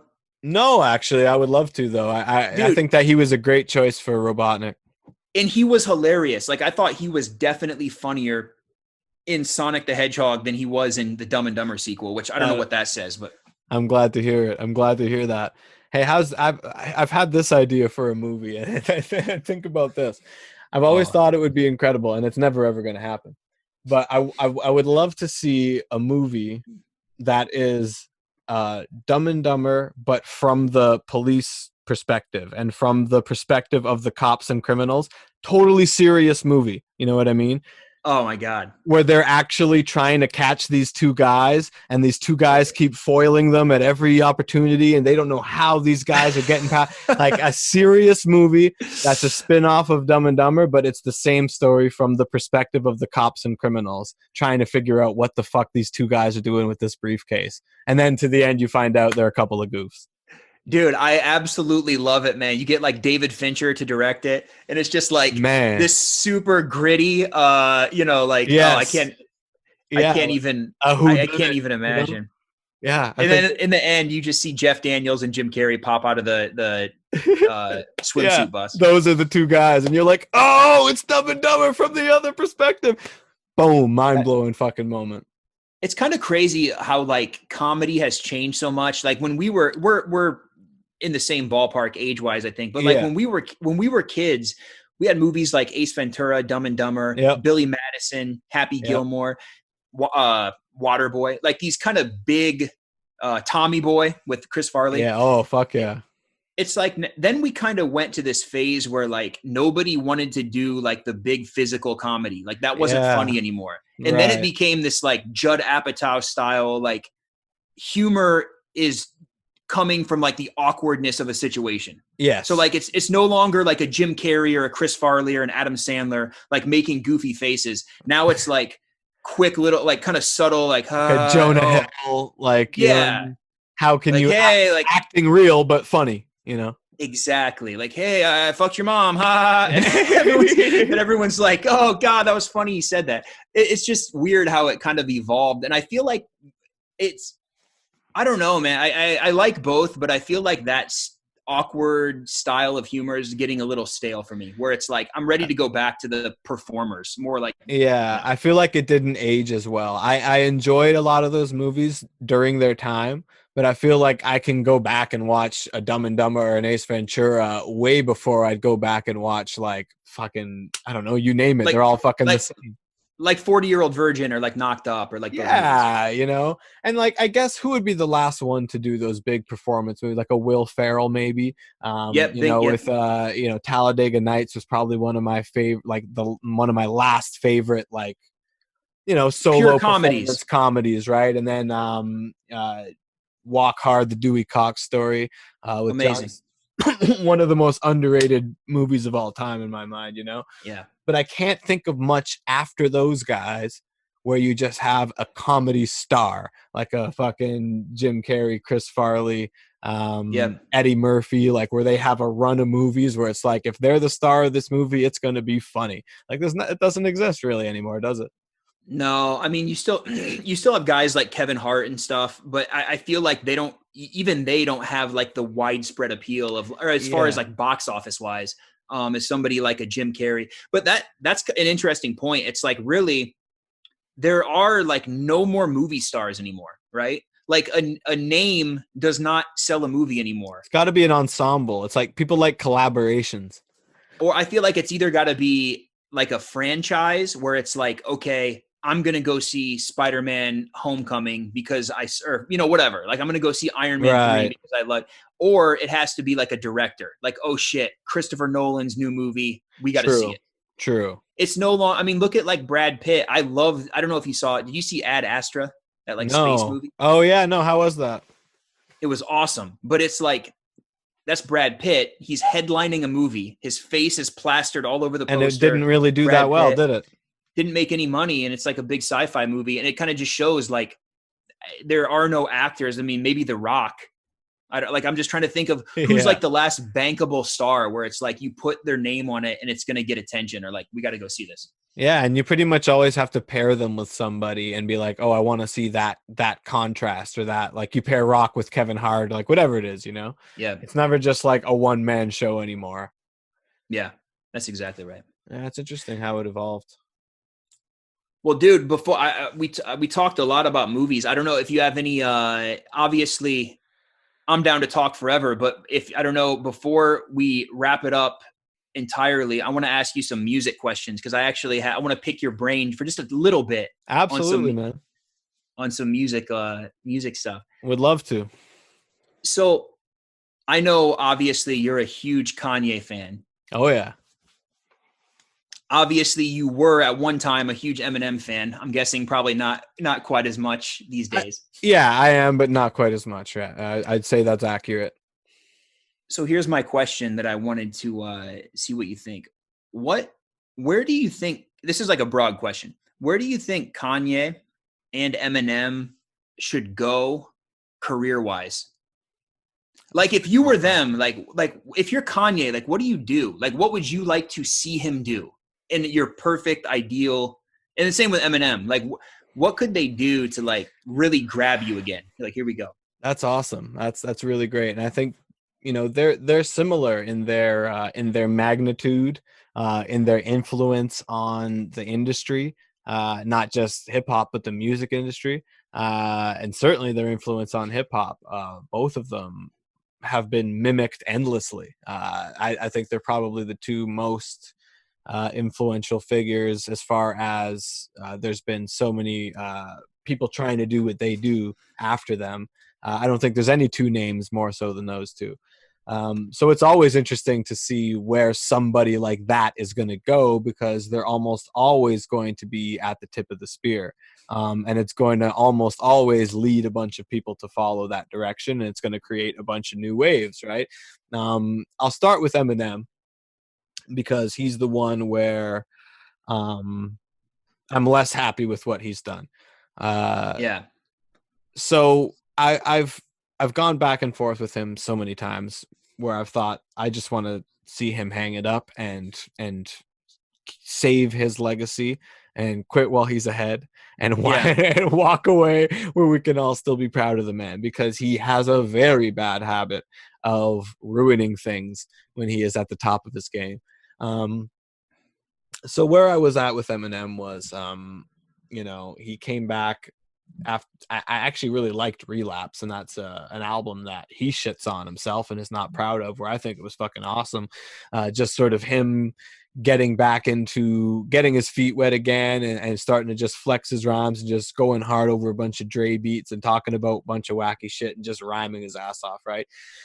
I think he tried to go way too far in the other direction after that, where it all became like Love the Way You Lies and Not Afraid and like these sort of semi-preachy anthems of like, I've made mistakes in the past, but I'm a better man now, and just like very, very mainstream and just a big, almost like a fuck you to everything he used to be, you know? At that It's almost like Eminem like found this lane that unfortunately gave him newfound success, like Love the Way You Lie and like Monster and shit like that. And the problem is he saw the success and thought that's where I should stay. That's what people want. Dude, shit fucking sucks. It really did suck. And, you know, so I got to the point where I was like, oh, I would love to see him just regress back to his old shit, just realize what made him great and go for it. So when he announced a Marshall Mathers LP 2, my fucking hopes went through the roof, right? And that a lot of people like that album. I think it gets pretty good reception overall, but that was the most heartbreaking thing in the world for me because it could not have been more the antithesis of the Marshall Mathers LP. Like you listen to the Marshall Mathers LP now, and it is a fucking it's a relic of an older time where people were first starting to confront this idea of political correctness and stuff like that, and he was a big fuck you to that. He was the middle finger, absolutely. You know, and he was the middle finger to the system and the industry and the machine and what makes a hit and what makes you know, you have to be clean, you have to look this way, you have to have this image to you know, he was a fuck you to everything. And then the Marshall Mathers LP2 all these years later was literally him conforming to every single industry standard you could possibly imagine. And I was just like, what is this, you know? So at that point I was like, okay, I'm pretty much not happy with this guy anymore. Although let me say one thing real quick though. The Marshall Mathers LP2 was trash, but at least I don't know how you feel, but that final verse of the first song, Bad Guy, The Stan was sequel. fucking mind. Like that song was whatever, but that final verse when he Yes. just snaps, Yes. that's when I was like, holy shit, dude. Like, let's go, man. And I hated that was the first song because everything was downhill after that, right? But yeah, no, full credit where credit is due. That verse was absolutely unbelievable. And then the rest of it, my cousin made the best analogy when he said, it's like listening to a guitarist who's incredible at guitar solos do nothing but guitar solos. You know, Eminem just is always just rhyme. He's always, he never just like takes a breath and tries to make music, you know? Yeah, dude, it's like what happened to like knowing how to make a song, you know? Like you just said, like he doesn't even try. He just wants to rap. He wants to just be the best rapper. I just want to show that I'm the best rapper on every verse, and that's it. And it's like, dude, we fucking know nobody rhymes better than you. People give you that credit, you know. Nobody's trying to take that away from you. Your talent has never been in question. Your music is what has been in question, and it's been mostly trash. So I after Kamikaze, I was like, okay, he said his piece. You know what I mean? He came back. He came at the critics. He did a bit of critics. Sorry. He did a bit of his old Slim Shady thing. He did a bit of the fuck you thing. It was hit or miss. It was decent.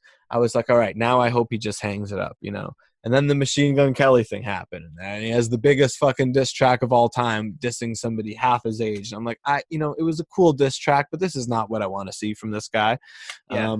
And then this last album he just dropped, I actually kind of liked. I felt like it was a bit more in touch, a bit more musically not deaf, and a bit less flexing. And I think he took it easy a little bit more, but still not where I want him to be. I still would love to see him. Sorry to fucking detour that hard. The initial question is, what I would love to see him do, and I would love to see him do like maybe a 5 to 10 song EP with just Dr. Dre beats and like Jeff Bass and Louis Resto, those classic names. Just get those 4 guys in the studio. Never mind, all respects to Rick Rubin and all these guys. Never mind fucking Rihanna and Rick Rubin and Ed Sheeran and fucking all these. Like, just get the original creators of the Eminem sound, which is Dr. Dre, Jeff Bass, the Bass Brothers, Louis Resto, and Eminem. Get those 4 guys in a goddamn room and crank out a 7-song album. That's just Eminem being Eminem, like those first couple albums, and just recapture that feeling of, I still go back and listen to this. I mean, Eminem Show too, but Slim Shady LP and Marshall Mathers LP have such a distinct vibe to them. That he lost and never got back, you know? I think what happened here, and I mean, I don't know how many times I'm going to say this. You could have a 4-hour podcast on what happened to Eminem's career. But I think what happened is Eminem for the longest time was looked at as like invincible. Like he couldn't be touched. He was so good that anything he touched, anything he was on, he immediately elevated it. Yes. And that was like his cockiness, his swagger. Like that was what everything was with him. He was always like in on the joke, like, haha, like, he was cooler than you. You know what I mean? And like, and he was self-deprecating. He was like very much like, I'm just one of you guys fucking around, having fun. Self-aware. Like, I'm in your truck after high school, just having fun with you and your friends. Like it's fun to rap to my songs and like talk shit, all this stuff. Yep. I think once people saw him get exposed as far as skill wise, like his talents, it like hurt all of his future material, because all of that cockiness and that swagger and all that shit, it started feeling more like forced. Like he was trying to almost like Jim Carrey, and like he was doing an impression. He was like doing an impression of how he used to be. It was fake. Yes. You're like, dude, you're the same guy that made Ass Like That and whatever that fucking Richard Gere gerbil song, whatever that song Big was. Weenie. Yeah, dude. It's like, you can't make shit like that and then come back and be like, now all of a sudden, haha, I'm one of you guys. Like, I'm the fucking man. Like, I'm the coolest. It's like, dude. Yeah, no, it's like, we know you now, dude. Like, And like just going back to like making songs, like his songs used to be so fun to rap to, like with your friends, by yourself, whatever, because it was full of so many, like, I mean, even the like little sound effects and shit he would put in the songs, and like the way he would like switch up the flow and just like stop and talk for a minute and then rap. And then now it's just all like, now, like, even though it's impressive, and even though some of his lines might be kind of clever, it's too much just like bada bada bada bada bada bada bada. It's just all like you can't pick. There's no like you can't really rap. Yes, man. You know, nail on the head, and that's how I've been feeling about him for a while. And like, even though on this new album, you know, there's glimpses of a real human being there, and I think that's what I missed. Was I didn't feel that there was a person there. I felt like it was all him in his own head trying to figure out what he's supposed to be. You know what I mean? Like there was no real, there was a lack of it being genuine there. And I think, you know, what made him awesome in the first place too was the sort of, he did feel like the underdog, who fucking was able to be cocky and shit because he was so good. And I think when the underdog stops being the underdog, you kind of look at him differently, and then it takes more to impress you, I guess. Yeah, and I think, I mean, the sad truth is, don't you think there's some people, and it's like hard to fault people like this, but he was on fire creatively for what, 4 years, 5 years, where he was just killing it. And it's like, I feel like some people, that's just all they have. And that's fine. That's like, that's 5 years more. That's 5 years more and 5 years better than I'll ever have. But it's like, I think some people, they just get to a certain level and like, he just doesn't have anything to talk about anymore. Like, he's just, what's his inspiration? He's just a dude trying to like live his, you know, be rich and have a family and shit. He's probably just like, I still can rap, but there's no like fire there. It's just, it's something I can do, but you know. Yeah, no, I've been thinking of that lately, of just like this idea of people having really their time. And it's like, you can still find some success afterwards. You can do great things or whatever, but everybody seems to kind of have their like little slot of time where they are doing their absolute best work, and it's catching and it's resonating, and then they can almost live off that forever. There's almost, you know, like I say, when I would like to see him retire, it's like I almost just wanted to see him have those 5 years as his legacy. And now that's it's like, I look at it like The Simpsons, right? The first 10 years of The Simpsons is the best television of all time, right? Like, you know, you could narrow it down more if you want, but I like to broaden it and say 10. The more they keep going, the more that dilutes. You know, less and less of The Simpsons is great, and less of Eminem's material is great. And therefore, his legacy gets more and more tarnished to me with every release. Even if he does a little better than last time, it's still like you're diluting the big picture of now an even smaller section of your thing is what you are, you know, what people love you for, you know? Dude, it's funny though, because like I'll even second guess sometimes and be like, dude, maybe like he wasn't even that good, or like maybe I was just like in a different mind, like headspace at that time but then I'll go back and like listen to those old songs and I'm like, oh no, like this guy was fucking insane. Like, I mean, he was incredible. And I don't feel like he was just a product of his time. I mean, I feel like he delivered. When you listen to like some verses, it's just undeniable. Like, holy shit! I did a listen through of those first 3 albums. You know, just the Slim Shady LP through the Eminem Show, and just like, you just get that whole journey, and he is just so clear and concise, and just really, really, really special talent at that time. And the other thing is that helped him a lot, that made that music so great, was the production. You know, like those little fucking bassy riffs that were in those first 2 albums, like it was such a like raw and dark undergroundy kind of feel, but it had the catchiness to it of mainstream.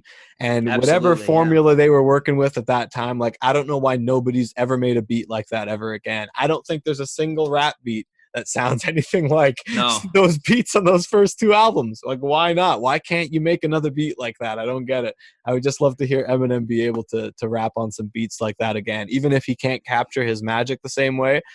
I think even just if he were rapping on beats like that, it would naturally bring back some of that old Slim Shady charm, you know? Dude, the last thing, well, I guess, the last thing I want to say about Eminem, the last time to me, unless I'm missing something, that he sounded like Eminem, when you just say like, what do I think of prime Eminem, was that song. I can't even think of the name of it right now. It wasn't even that good, but it sounded like him. What was the last song on Relapse? Remember when he tried to do that? Like, a lot of people ask me, Underground, yeah. Dude, it was like, that was at least a kind of good like, he was trying to get back into that, like, yo, like, it just sounded like his voice again. You know what I mean? Definitely. I mean, what he was rapping about was dumb as fuck. Like, and then the chorus wasn't great either. But just 100%. The tone he took on it was Eminem. Yeah. Yeah, dude. I want to ask you before you move on to Kanye, because I liked your Eminem breakdown. Awesome. What do you think of NF? You familiar with NF? NF. I believe I've heard the name. I know there's some around where I live. There's definitely people that really preach the hardcore lyrical kind of stuff, and I've seen his name come up in those conversations. But I'd be lying if I've said I've heard a whole lot. I mean, yeah. Once we wrap this up, just go listen to NF's new album. It's called The Search. NF is, to me, like, exactly. I know Eminem or NF's way younger, but he sounds like what you would want Eminem to sound like right now. Okay. Like, amazing dude. And he's cool. He doesn't curse at all. He's like super like lyrical and just like very like all about like mental health and stuff. That's awesome. I think you'll be super into him, dude. He's great. I mean, a lot of people say he kind of sounds like he's copying Eminem's like prime flow and like just the way he raps, but his songs have that same like melodic, like mixes up singing with like, now I'm gonna rap like Tech Nine, now I'm gonna like slow down and just like kind of like talk to the audience in like a playful way, like Eminem used to do. It's really cool stuff. Awesome. I'm definitely gonna check that out. And I like the the reason why I continue to make music is I'm interested in the idea of broadening the content of hip hop. And I think that the mental health discussion is hip hop's the perfect avenue for that conversation because of how descriptive you can be about feelings in your lyrics, right? So that really intrigues me. I'm definitely going to check that out because I love guys like that, and that's a good segue into Kanye as well. Almost everything Kanye's ever done, I've had mixed feelings about in the moment, and then after some time passes, I'm like, holy fuck, the dude's batting 1,000, and the Jesus thing's a little strange and not something that I expected. But it's funny, like, since he started doing this full out overtly gospel thing, now when I go back and listen to his old music, I'm noticing how much of that was in there. You know what I mean? Yeah, big time. Yeah. Because he never came out and said, I'm a gospel artist or whatever, and he was still cursing and he was still talking about sex and stuff like that. You never really thought of it, but it's almost mind-blowing how now that you listen to Jesus is King, and it's still just Kanye music. You know what I mean? Like, he completed that transition so seamlessly that it almost seems as if he always was doing it. And it just now he knows it. You know what I mean? And I think that's what's super cool about his journey. And for anyone to say that they have a better idea of what Kanye should be doing than Kanye, you know what I mean? I think that they're not thinking clearly, because despite the fact that he's definitely a wacky fella, he's proven time and time again to be a few years ahead, man, and it just always seems to be the case. Yeah, I think the thing that Kanye is doing to me that's different than Eminem and that's so awesome is like he keeps trying to like push himself in different ways where he basically reached the mountaintop with Dark Twisted Fantasy, right? Where like that kind of was his like magnum opus, like you want me to this is the shit. I'm proving it, right? Correct. Like you can't ever duplicate that. And so I feel like he's almost in a weird situation where he's too talented, and like maybe that's being a little bit too much of like a Kanye stan, but it's like he's too talented, and it's like he doesn't know what lane to go in because he can do so much that he's like, fuck, I want to do this, I want to do this, I want to do this. And it's kind of crazy how he hasn't really tried to duplicate the Twisted Fantasy album. I mean, I'd say a little bit with Life of Pablo, like he kind of dipped his toe back in that. Would be the closest. But like he hasn't made an album. You know what I mean? Just like a straight up, like, here's my new album. Here's the single. Like it's going to be on. It's all these like almost side projects, but they're still rolled out as if they're a Kanye album, but it's just experiments he's doing kind of. Yeah. And the crazy thing is when you hear any of these, like the Ye album, the Jesus is King, Life of Pablo, it's like, he can still make a hit if he wanted to. Like you hear the production, it's almost like weird. He just doesn't really. He did that one with Lil Pump, and it was the biggest hit of that year, and it was the most effortless song that he probably you could tell, right? It was, and he did it like after the A album. Like the A album didn't really have that many hits, and then he just drops that song with Lil Pump. It's like, hey, you want me to do a hit? Here's a fucking hit. You know what I mean? This is what you want. And the other thing I wanted to say about Kanye is that you really made me think of him earlier when you were talking about the theme of Better Call Saul and the just when somebody tells you no, you have to do it. And I think that is almost what guides Kanye because he can go in any direction he wants. He almost picks his direction based off of what he's told he shouldn't do. And he's like, all right, I'm doing it. Absolutely, dude. We don't have to get too deep into it, but like the whole like MAGA hat thing and just that whole side of him, I don't think a lot of people understand what he's doing with that. They didn't get it. They don't get it, man. And like I tried, and again, it comes off of me like just defending Kanye at all, avenues. But I feel like he did that not because he's like best friends with Trump and he's going to hang out with him at a barbecue and shit.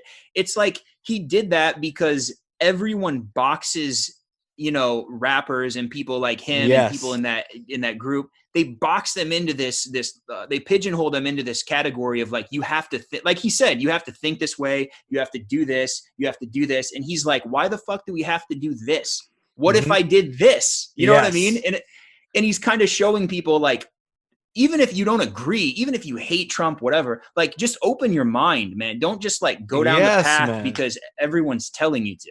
Oh man, absolutely nailed it. And it's like the ending of Lost, man. Like only 10% of people are getting what he did there.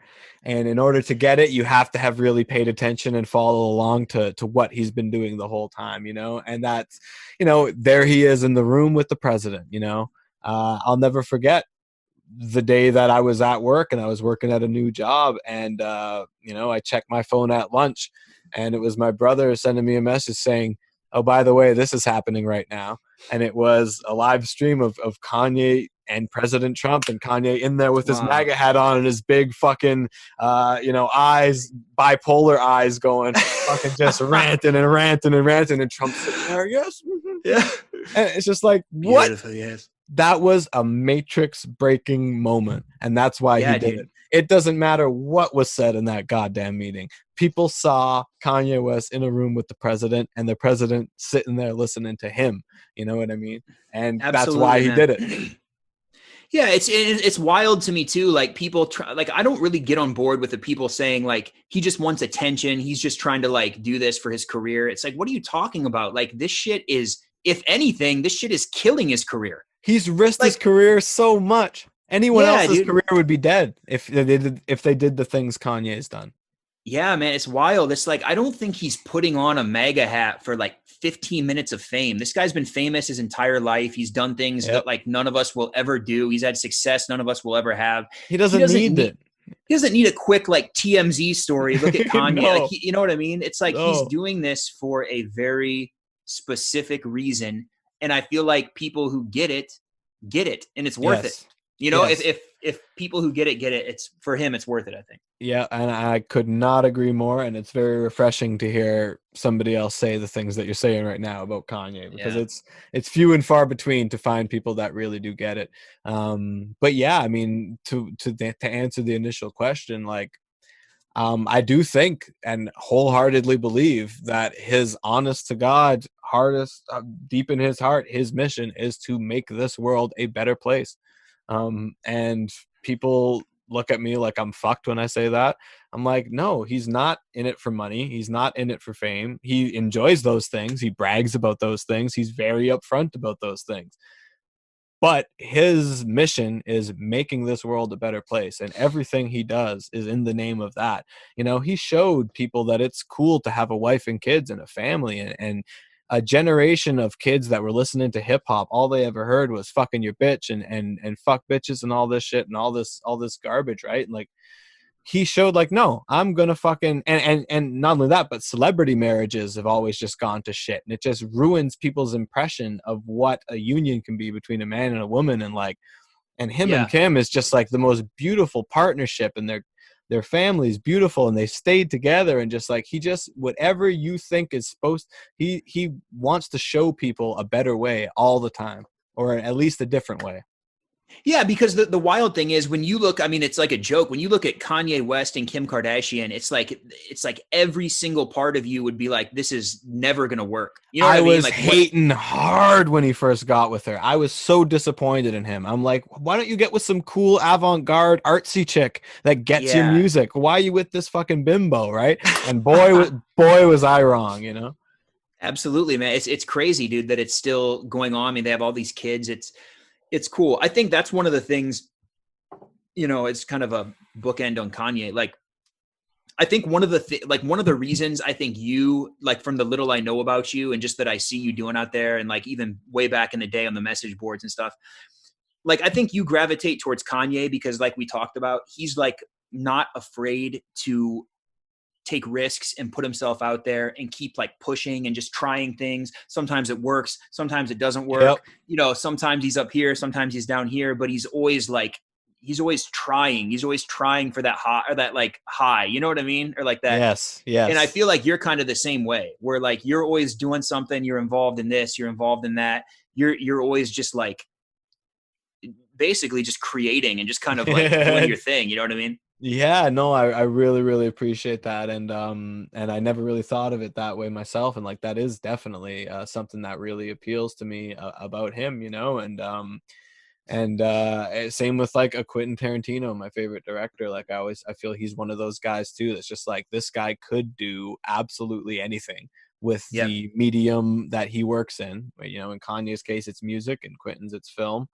And he has to make a selection of, what am I going to do that's basically just I'm going to enjoy doing. And it doesn't necessarily matter if it lands with everybody or not, you know, like, totally. And a lot of them don't land with people until years later. And that's true of both Tarantino movies and Kanye albums. And that's the kind of stuff that I'm into. And that's the kind of stuff that drives and inspires me to do the same, you know? Yeah, dude. I mean, I remember specifically like when the song "Runaway" came out, right, from Twisted Fantasy, which now to me is like one of my favorite songs ever. Like, me too. Like, every time I hear that outro, I feel like I'm like just God music. You know what I mean? Oh yeah. But I'll never forget the first time I heard that. Was it at the VMAs or somewhere when he came out and just like played the piano? Yeah. And it's like, I couldn't wrap my brain around it. And I was like, what the fuck is this? Yeah. I was like, I didn't like it. I was like, this is not what I wanted. I felt that way as well, man. And it took me a bit to come around. Yeah. But now it's like, you realize he was right. And I just didn't know it. Like, I didn't know what I needed. You know what I mean? I had that experience with him from 808s and Heartbreak, you know, like when he came out and premiered Love Lockdown, he had a mullet and all this stuff. I'm just like, what the fuck with all the auto-tune? And I'm like, auto-tune's just a fucking fad, man. That shit ain't going nowhere. Like, why is he bothering with this? And everything since 808s and Heartbreak sounds just like 808s and Heartbreak. Yeah, you kept that, man. That album is probably the most influential album in rap music, just as far as how much it changed what the genre sounds like. Music. It really turned the corner on those kind of like emo beats, like kind of that like pulsating, like almost like Drake-ish type. Yeah, stuff. Drake ran with it, right? And then Future and all these guys, and just like it being more like melody, flow, vibe, feeling, emotion kind of focused, as opposed to lyrically focused. Even though Kanye is a great lyrical rapper as well, that album wasn't him being lyrical. It was him getting emotions out and getting vibes across. And like, that is sort of where hip hop ended up going, less about being lyrical and having the best rhymes and having the best bars, and more about like creating a feeling, almost creating a vibe and creating an atmosphere. I think That's 808s exactly right. turned that corner. And like, I was all about that. Like, I loved that vibe, but it's like, you still had dudes like, Slaughterhouse, right? That were like, Yeah. and it's like, you felt like those guys had talent, but it's like just the wrong place at the wrong time. Like, it just, Yeah. that type of music was not popular, or really like nobody cared when they, even though some of their stuff was good, but it was like, you know, And that's it wasn't partly what was why, in.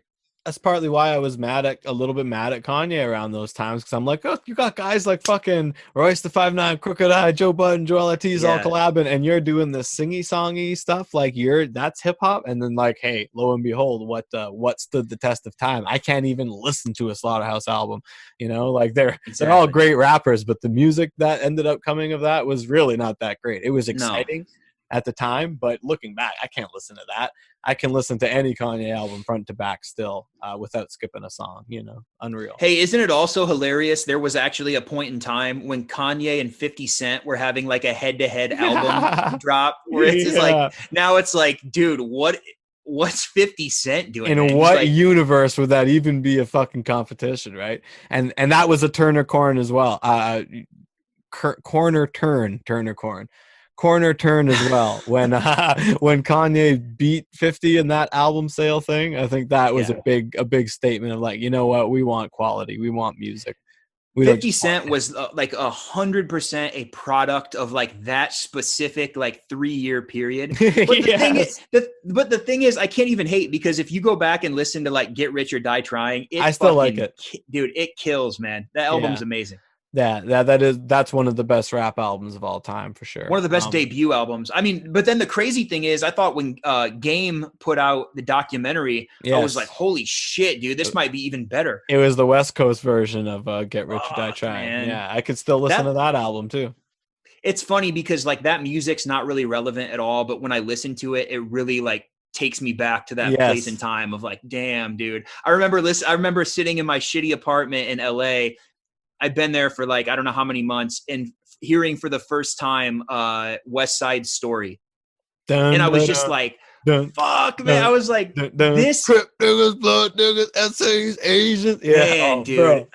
That truly felt like a Chronic 2001 song. Like the beats, just the way he rapped, I was like, this is sick. This is Game, man.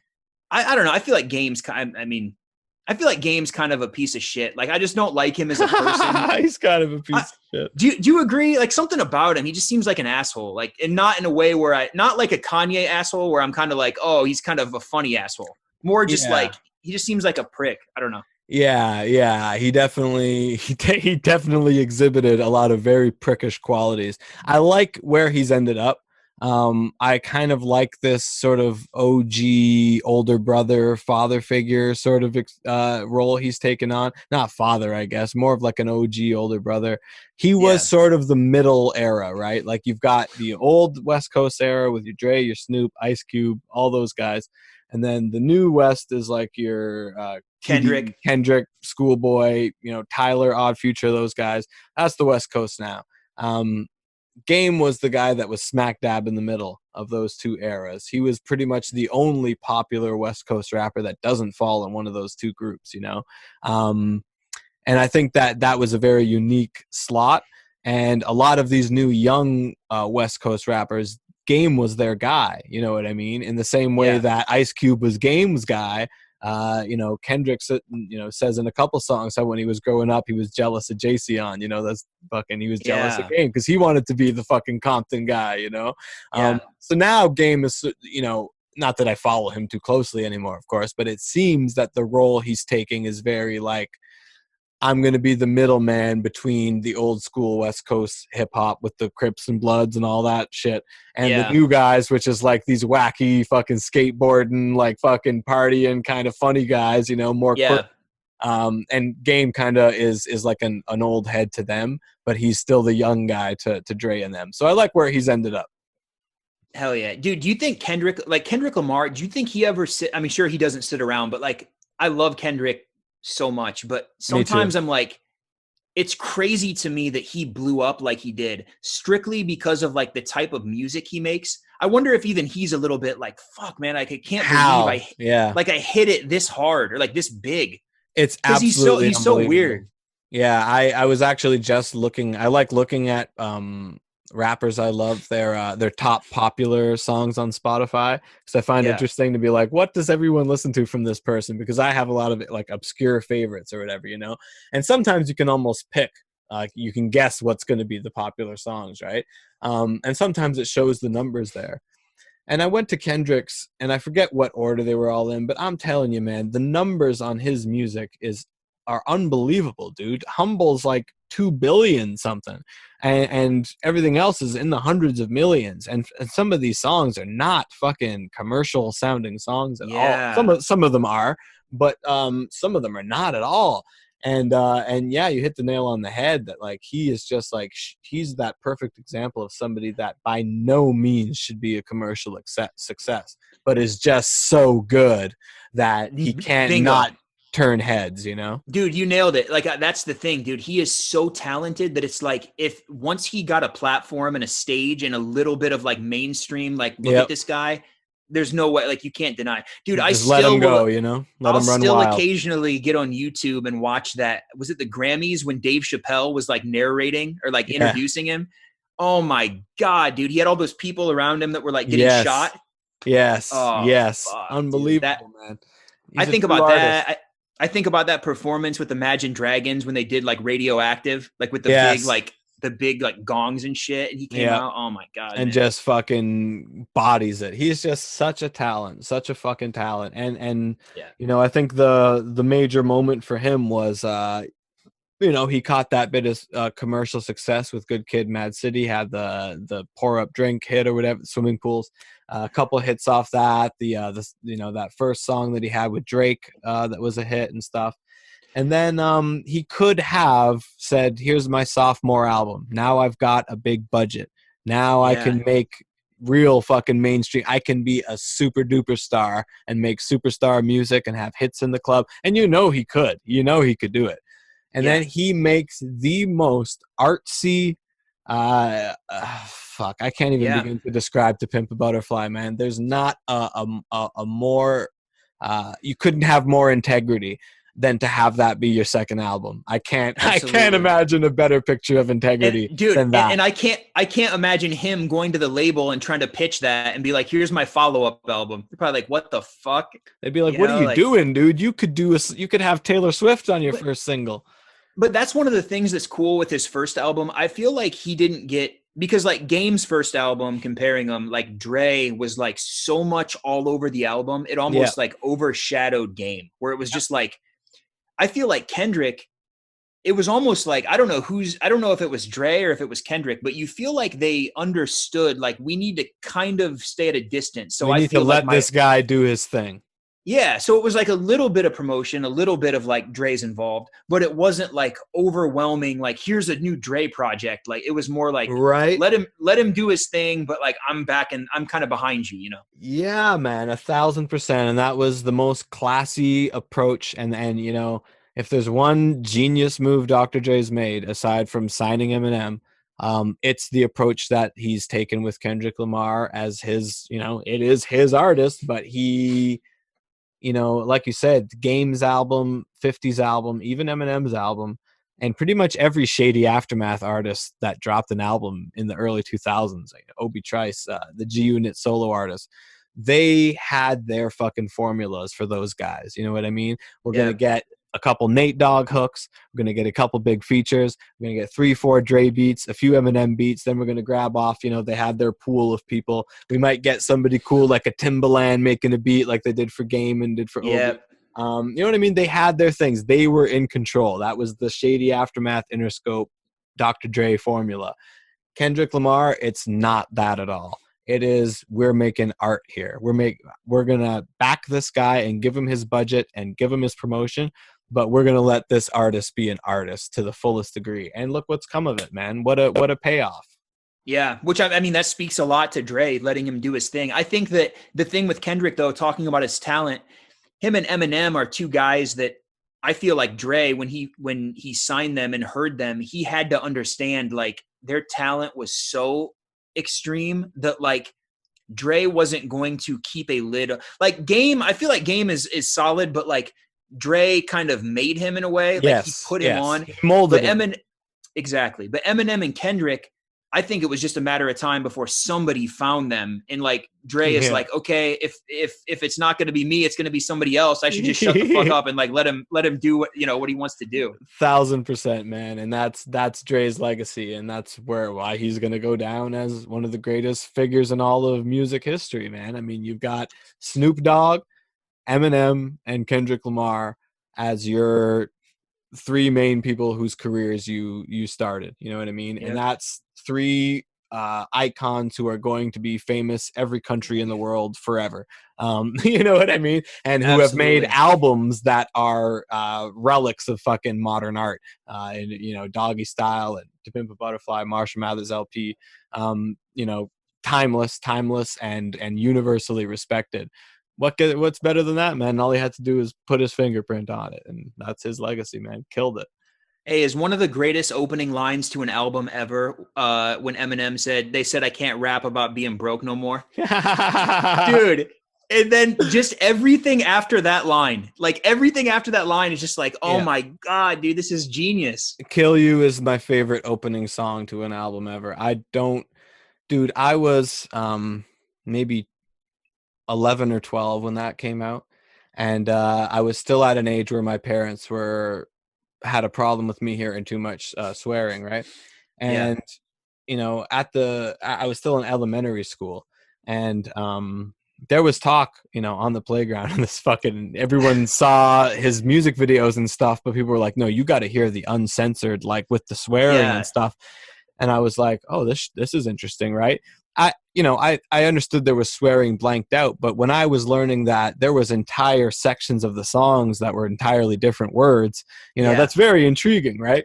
So there was always the one cool guy on the playground who had the CD, and he'd be like, "Here, want to hear the real Slim Shady?" You know what I mean? He was like a drug dealer, like opening a trench coat. Yeah, and he smoked cigarettes even though he was 10, 11.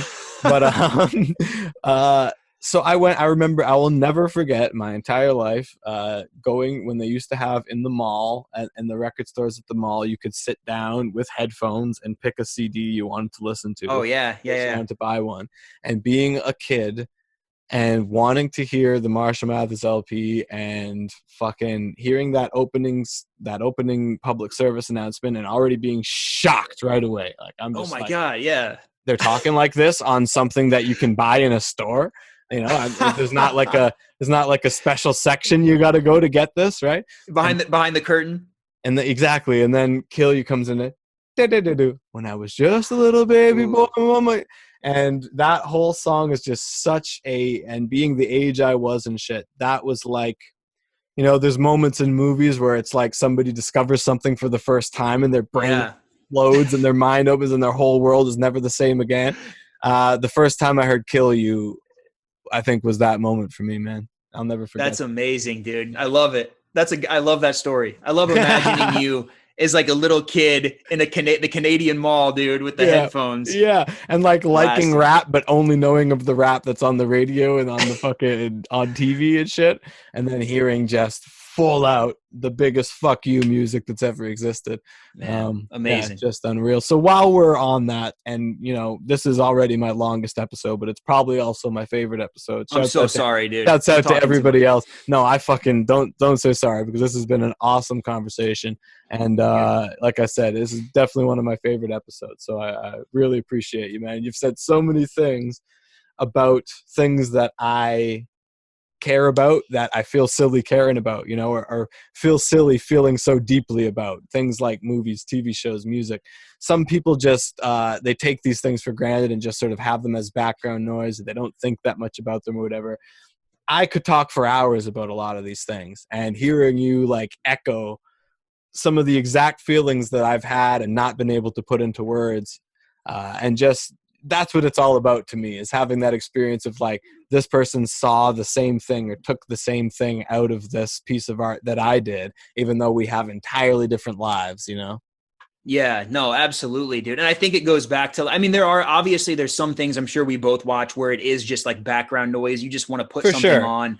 But like, I like when I dive into something like a show, like a Better Call Saul or like whatever, you know, Lost, it's like you kind of go in knowing like this is going to be something special and I need to look at it a little deeper than just surface level, because if you don't, you're missing so much and it's like a waste of your time, you know? Like, Yeah, it's like you're not really experiencing it at that point, you know? absolutely. Yeah. And me and my brother talk about that all the time. Like we'll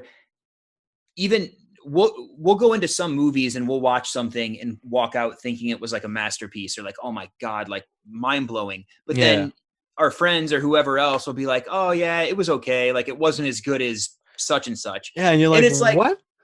It's like, wait, but didn't you understand like how this meant this? And like the fact they set this up in the beginning, and they're like, you know, they'll just be like, oh yeah, like, oh yeah, I guess so.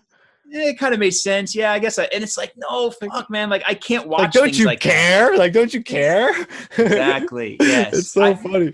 Yeah, I think we're the same, man. Like we feel things pretty deeply as far as like music, movies, shows. Like I even just driving to work, when I listen to any song, anything, it's like I very rarely will put on music and not feel it in some way. You know what I mean? Like whatever it is, whether it's like Taylor Swift or like Kanye, like it doesn't matter. Like I'm normally always in some kind of a zone where I'm like feeling what I'm listening to. Yeah, like you can get there, you know what I mean? You can get to the place that it's intending to bring you. You know what I mean? You're not still caught up in your own little shit. You let it take you there, you know?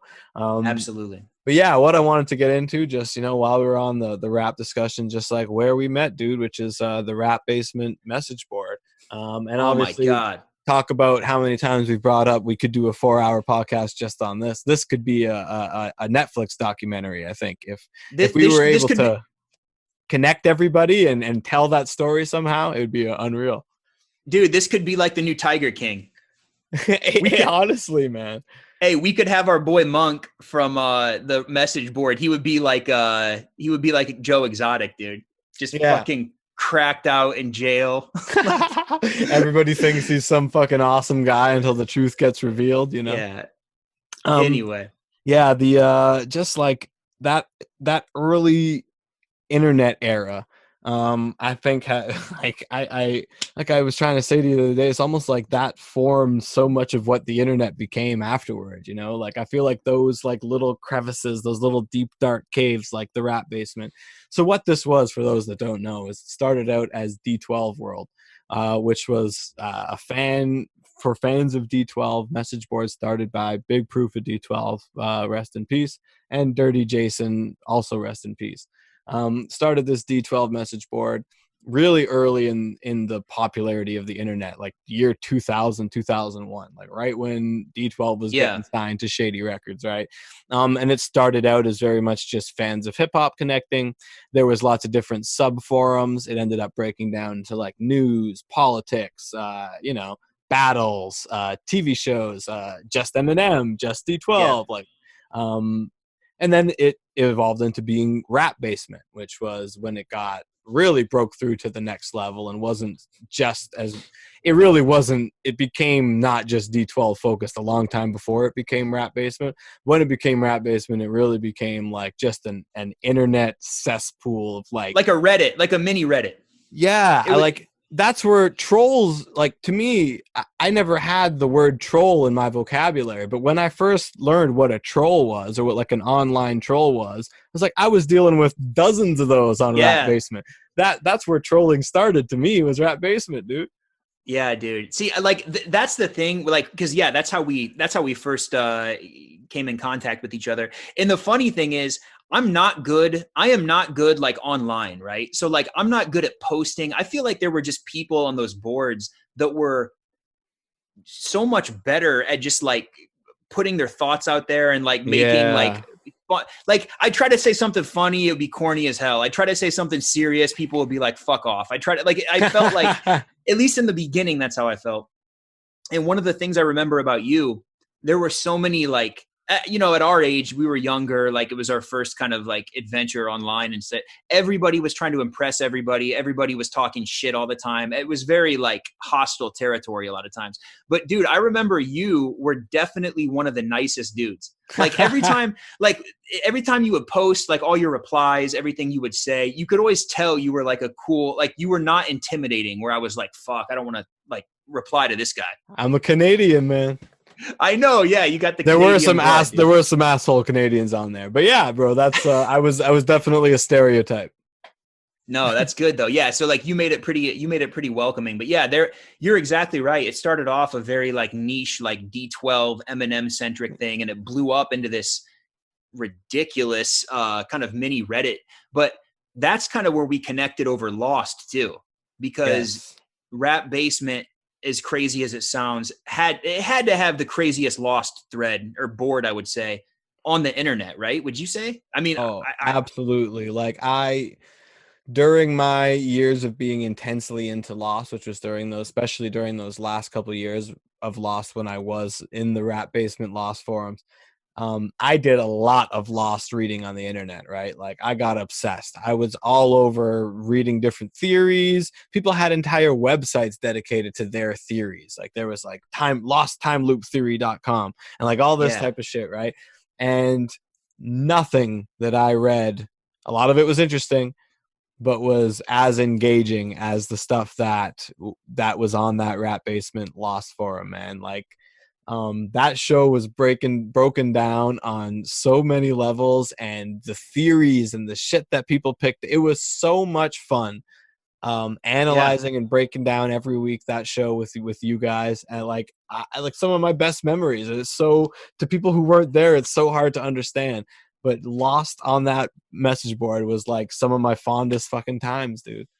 Dude, I 100% agree. And I think it's hard now to like understand what that was like, because now we have Twitter, we have so much social media and shit. It's like, that seems prehistoric to be like, oh, we used to comment on stuff in a group, but it's like you gotta understand that was the first time, like there was nothing like that. Yeah. Cause like you would watch a show like Lost, and like almost every episode ended with some cliffhanger, some gigantic like mind fuck where it was like, what the hell? So to immediately get to jump onto a place where like tons of people are commenting, love the episode, hated the episode, that shit was crazy, did anybody notice this, do you think maybe like this is going to connect to this? And it was like, damn, it was just like such a satisfying wrap up to every week of Lost, of like, man, I'm going to dive into this board and just like go through everything with my friends, you know?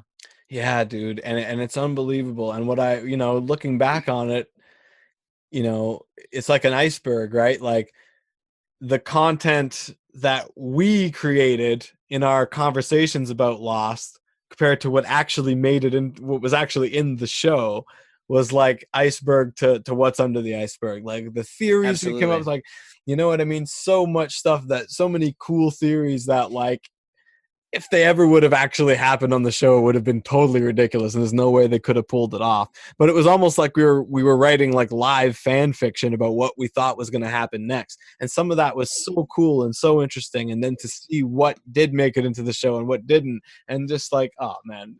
And the other thing is like, kind of getting back to some of like the toxic nature of just like message boards in general and like trolls and stuff.